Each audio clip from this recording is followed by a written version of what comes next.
Good morning all. CBSE ने एक बहुत ही इंटरेस्टिंग इंटरेस्टिंग प्रोजेक्ट हमारे बीच में ला करके दिया है सारे टीचर्स और स्टूडेंट्स के लिए। ये है आर्ट इंटीग्रेटेड लर्निंग। चलिए आज इसको लेकर के थोड़ी सी बातें करते हैं हम आपस में।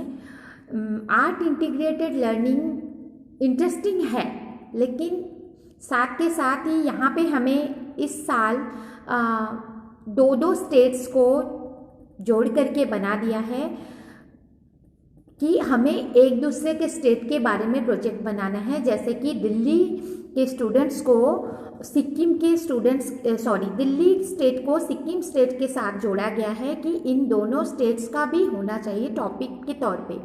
तो बच्चे इवन हम टीचर्स भी काफ़ी कंफ्यूज है कि हमारा सारा प्रोजेक्ट दोनों स्टेट को जोड़ के होना चाहिए। लेकिन एक्चुअली आर्ट इंटीग्रेटेड लर्निंग अपने आप में बहुत इंटरेस्टिंग है। अगर हम इसमें से थोड़ी देर के लिए ये दोनों स्टेट वाले जो हमारे बात है इसको थोड़ा सा साइड रखते हैं, तो आर्ट इंटीग्रेटेड लर्निंग का मतलब होता है कि हमने जितने भी हमें चीज़ें सीखना है उसमें हम आर्ट को शामिल करते हैं, क्योंकि आर्ट के थ्रू जब हम कोई चीज़ सीखते हैं तो काफ़ी आसानी से हम उस चीज़ को जान जाते हैं। और ये बहुत पहले से वैसे भी चला आ रहा है। जैसे कि छोटे बच्चे जब हम उनको ABCD ब्लॉक्स पकड़ा देते हैं कि बच्चा ये लो। इवन मुझे याद है बचपन में मेरे पास में एक स्लेट हुआ करता था जिसमें साइड में मोती लगे होते थे, 5 मोती, 3 मोती, 4 मोती की 1 2 3 काउंटिंग के लिए हम वहाँ से ले लेके करते थे। कलरफुल डिफरेंट कलर के होते थे। तो ये सारे ही है जो आर्ट इंटीग्रेटेड लर्निंग पहले से ही था, लेकिन अब इसकी इम्पोर्टेंस को जानते हुए लर्निंग में आर्ट को शामिल किया गया है। लेकिन जब ये प्रोजेक्ट कंपलसरी हो गया CBSE की तरफ से, तब काफ़ी हद तक समटाइम्स ऐसा हो रहा है कि हमें कुछ चीज़ें समझ में नहीं आ रहा है। तो चलिए उसी को लेकर के थोड़ा सा मैं कोशिश करूँगी कि मैंने जितना समझा है वो आपसे शेयर करूँ। अब जैसे 2 स्टेट को ले करके हमें प्रोजेक्ट तैयार करने हैं बच्चों के लिए, तो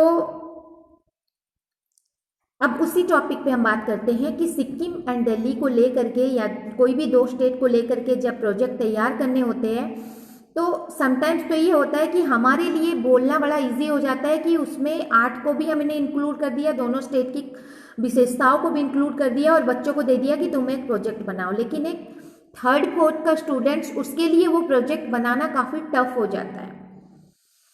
जैसे अगर हम एक सेकंड के बच्चों को बोल देते हैं कि आप सिक्किम के मॉन्यूमेंट्स को ड्रॉ करोगे, उसको पेंट करोगे, उसके बाद दिल्ली के कुतुब मीनार को ड्रॉ करोगे, उसको पेंट करोगे, ये हमारे लिए एज ए टीचर बोलना बड़ा इजी हो गया। लेकिन बच्चा उसको कुछ भी नहीं करेगा।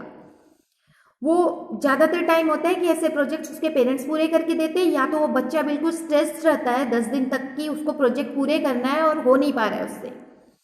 तो इसलिए एज ए टीचर हमें ये ध्यान रखने की बहुत ज़रूरत है कि प्रोजेक्ट हम इजी दें ताकि वो बच्चे खुद से कर पाए, क्योंकि इसका main motto of this project कि बच्चे इजीली खुशी उस चीज़ को सीखे आर्ट को इंटीग्रेटेड करके। क्योंकि आर्ट का अपने आप में ही उद्देश्य होता है कि हम किसी भी चीज़ को बड़ी खुशी के साथ, इंजॉयमेंट के साथ करते हैं। तो अगर ये आर्ट इंटीग्रेटेड प्रोजेक्ट ही बच्चों के लिए बर्डन बनने लग जाए तो हमारा उद्देश्य कभी भी सफल नहीं होगा।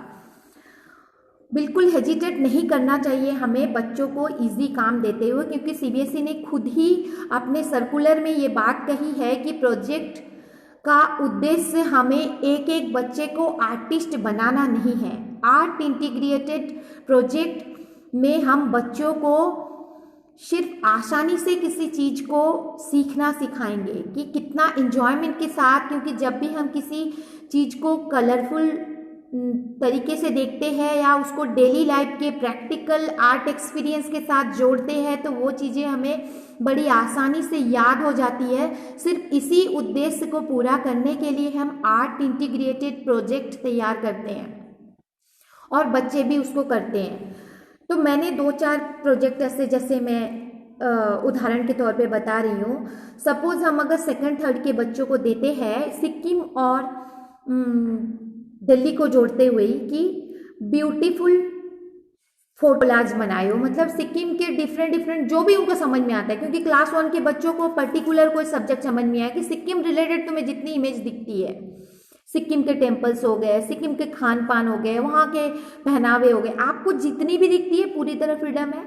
उस पिक्चर्स को कलेक्ट कीजिए, उसको ऐसे कलरफुल सीट के ऊपर में पेस्ट कीजिए, क्योंकि आजकल बड़ी आसानी से हमें प्रिंट आउट्स भी मिल जाते हैं हर एक चीज़ के। तो प्रिंट आउट ले करके उसकी कट आउट कीजिए, ब्लैक एंड वाइट प्रिंट भी ले लीजिए, उसको कट आउट करके उस पिक्चर को इसमें पेस्ट कीजिए और आपको क्या समझ में आया लिखिए। मेरे ख्याल से 1 सेकंड के बच्चों के लिए इतना ही बहुत होगा। उसी तरह से अगर एसएसटी टीचर उनको ऐसे चीज़ दे रहे हैं कि वहाँ के बच्चे वही सपोज फूड के हो गए वहाँ के जैसे भी, तो जो भी हम इवन जो छोटे बच्चे उनके लिए तो सिक्किम वर्ड को ब्यूटीफुल तरीके से लिखो और दिल्ली को ब्यूटीफुल तरीके से लिखो, ये दोनों ही अपने आप में एक प्रोजेक्ट हो गया कि हम उसको मैच स्टिक दे देते हैं या फिर हम क्ले दे देते हैं कि क्ले से तुम SIKKIM सिक्किम लिखो और दिल्ली लिखो, डिफरेंट कलर के ब्लॉक से लिखो। तो जब वो बच्चा दोनों चीज़ों को बनाएगा और सोचेगा तो वही चीज़ वो सीखेगा। तो उनके प्रोजेक्ट इतने आसान ही होने चाहिए जितना वो खुद कर पाए, ना कि उनको बहुत ज़्यादा किसी बड़े का या पेरेंट्स का हेल्प लेना पड़े।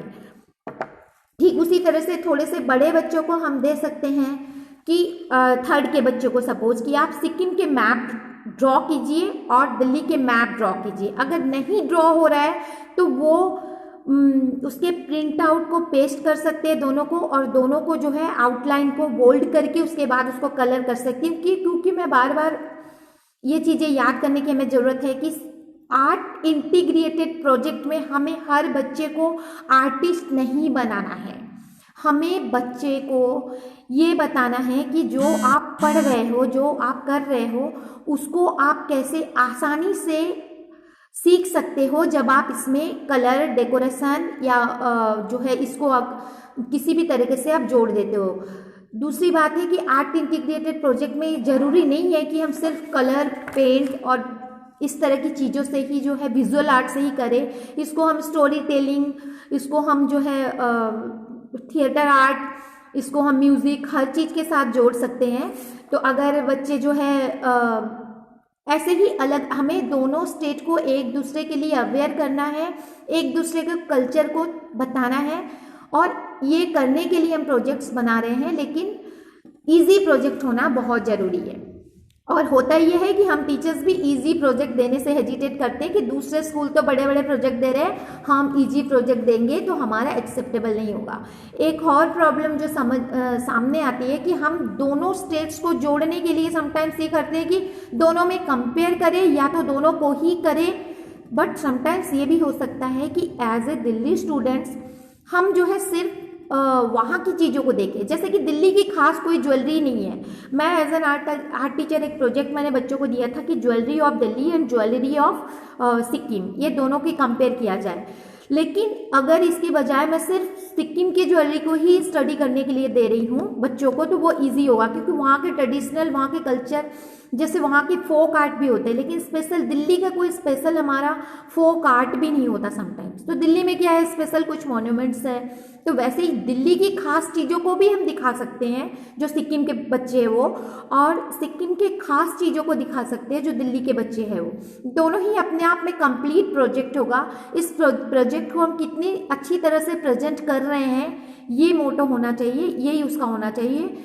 और मेरे ख्याल से प्रोजेक्ट एक ऐसी चीज़ है जिसमें हम सिलेबस से हट के अपनी बातों को बताते हैं, तो इसमें हमें काफ़ी फ्रीडम होना चाहिए कि हमने क्या रिसर्च किया और हमने क्या सच्चाई जानी, उस चीज़ को हम बाहर लाए।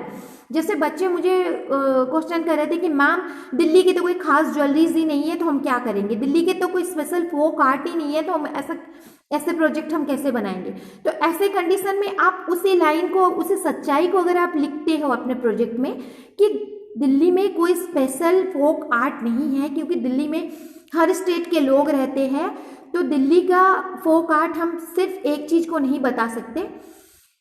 तो इसी तरह से ये भी एक जानकारी हुई, ये भी एक रिसर्च हुआ जो हमने पाया इस स्टडी के दौरान। ऐसे ज़बरदस्ती करके किसी भी अपनी बात को हमें झूठ सच करके रखना हमारा प्रोजेक्ट का उद्देश्य नहीं है।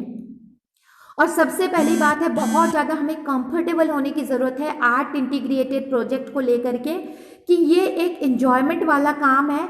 हमने अपने अपने रिसर्च को ब्यूटीफुल प्रेजेंटेशन के साथ में आगे कर दिया। बस हमें वर्डन लेने की भी ज़रूरत नहीं है, हमें स्ट्रेस लेने की भी ज़रूरत नहीं है, ना ही एज ए टीचर ना ही as a students. Thank you so much. अगर आपको मेरी बातों से कुछ भी जानकारी हुई हो तो